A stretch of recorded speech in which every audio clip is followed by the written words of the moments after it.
আজকে আমরা একটা বেশ গভীর প্রশ্ন নিয়ে কথা বলবো। আচ্ছা, জীবনে একটা উদ্দেশ্য খুঁজে পাওয়াটা কেন হতাশাকে হারানোর জন্য এত শক্তিশালী একটা উপায় হতে পারে?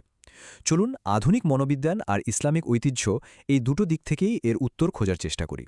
তো চলুন শুরু করা যাক এই প্রশ্নটা দিয়ে। কখনো কি এমন মনে হয়েছে যে আধুনিক জীবনে আমরা সারাক্ষণ সুখ আর আরামের পেছনে ছুটছি, কিন্তু সবকিছু পেয়ে যাওয়ার পরেও ভেতরটা কেমন যেন খালি খালি লাগে, একটা অদ্ভুত শূন্যতা কাজ করে? এই অনুভূতিটা ঠিক কেন হয়? এই প্রশ্নটাই কিন্তু আমাদের আজকের আলোচনার একেবারে কেন্দ্রে। মনোবিজ্ঞানী ভিক্টর ফ্র্যাঙ্কল এই অবস্থাকে একটা নাম দিয়েছেন অস্তিত্বের শূন্যতা বা এক্সিস্টেন্সিয়াল ভ্যাকুয়াম। মানে এটা মনের ভেতর এমন একটা খালি জায়গা যা মানুষ প্রায়ই বাইরের চাকচিক্য বা সাময়িক আনন্দ দিয়ে ভরানোর চেষ্টা করে, কিন্তু শেষ পর্যন্ত পারে না। আর এই শূন্যতাই কিন্তু আধুনিক মানুষের মানসিক সংকটের একটা বড় কারণ হয়ে দাঁড়াচ্ছে। তাহলে প্রশ্ন হল, এই শূন্যতা পূরণ করার উপায়টা কি? এর সমাধানের জন্য আমরা দুটো পথের কথা জানব।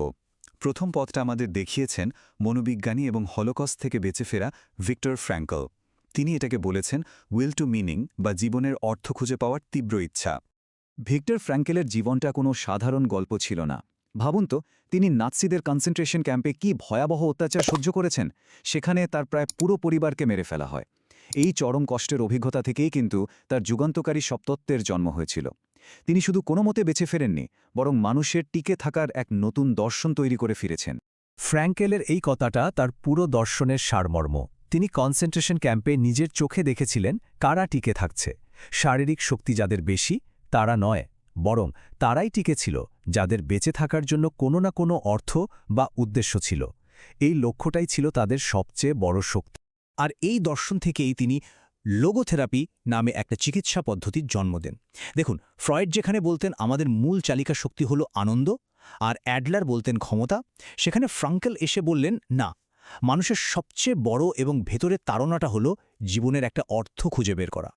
তো ফ্র্যাঙ্কলের মতে জীবনের অর্থ খুঁজে পাওয়ার তিনটা সহজ উপায় আছে। প্রথমত, কোনো সৃজনশীল কাজের মাধ্যমে; দ্বিতীয়ত, ভালোবাসা বা গভীর কোনো সম্পর্কের মাধ্যমে; আর তৃতীয়টা সবচেয়ে গুরুত্বপূর্ণ, এমন কষ্ট যা এড়ানো সম্ভবই নয় সেটার প্রতি আমাদের মনোভাবটা কেমন তার মাধ্যমে। মানে পরিস্থিতি যতই খারাপ হোক না কেন, অর্থ খুঁজে পাওয়ার সুযোগ কিন্তু সবসময় থাকে।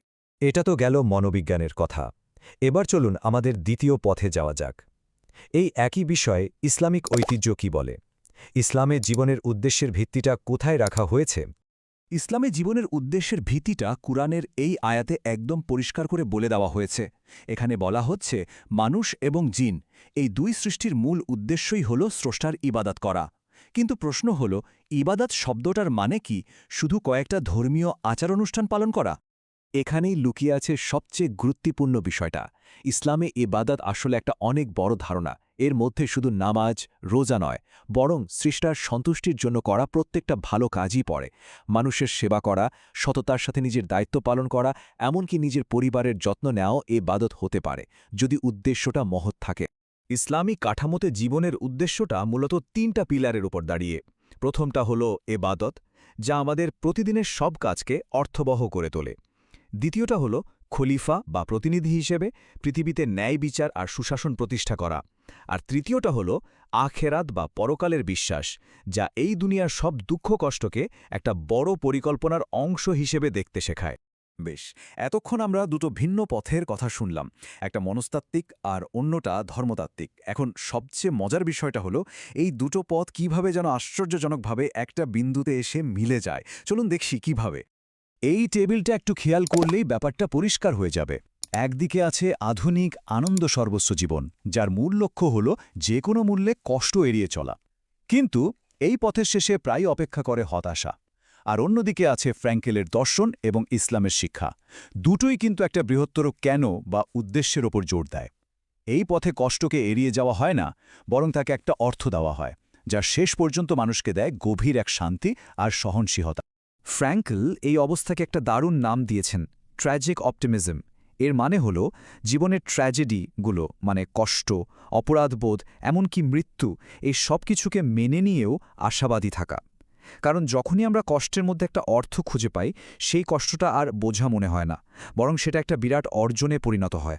তার মানে মূল কথাটা হলো ফ্র্যাঙ্কেলের দর্শন আর ইসলামিক শিক্ষা দুটোই বলছে কষ্টকে অর্থহীন মনে করার কোনো কারণ নেই। ইসলামে জীবনকে একটা পরীক্ষা হিসেবে দেখা হয়, আর ফ্র্যাঙ্কেলের মতে কষ্টকে ত্যাগের মাধ্যমে অর্থবহ করা যায়। দুটো পথই আমাদের শেখায় যে কষ্টের মধ্য দিয়ে আমরা আসলে আরও শক্তিশালী হয়ে উঠতে পারি, দুর্বল নয়। এবার আমরা আলোচনার একদম শেষে এবং সম্ভবত সবচেয়ে শক্তিশালী পয়েন্টটাতে চলে এসেছি। এটা আমাদের আধুনিক চিন্তাভাবনাকে পুরোপুরি চ্যালেঞ্জ করবে। বিষয়টা হল জীবনের স্বাস্থ্যকর টানাপোড়েন। আধুনিক সুস্থতার ধারণা আমাদের কি বলে? যে মানসিক শান্তির জন্য একটা চাপহীন, উত্তেজনাহীন জীবন দরকার, একটা শান্ত, স্থিতিশীল অবস্থা, তাই না? কিন্তু এটাই কি আসল সুস্থতা? ফ্র্যাঙ্কেল ঠিক উল্টো একটা ধারণা দিয়েছেন, যাকে তিনি বলেছেন নিউ ডাইনামিক্স। এটা হলো এক ধরনের স্বাস্থ্যকর মানসিক চাপ বা টানাপোড়েন। এই টানাপোড়েনটা তৈরি হয় আমি এখন যা আর আমার যা হওয়া উচিত এই দুয়ের মধ্যকার দূরত্ব থেকে। ফ্র্যাঙ্কলের মতে এই টানাপোড়েনটা কোনো সমস্যা নয়, বরং এটাই মানসিক স্বাস্থ্যের জন্য জরুরি। সুতরাং চূড়ান্ত কথাটা হলো লোগোথেরাপি এবং ইসলামিক শিক্ষা দুটোই আমাদের এটাই শেখায় যে আসল মানসিক সুস্থতা নিছক আরাম বা উত্তেজনাহীন জীবনে নেই, বরং একটা বড় উদ্দেশ্যকে সামনে রেখে ক্রমাগত চেষ্টা করে যাওয়ার মধ্যেই আসল শক্তি আর শান্তি লুকিয়ে আছে।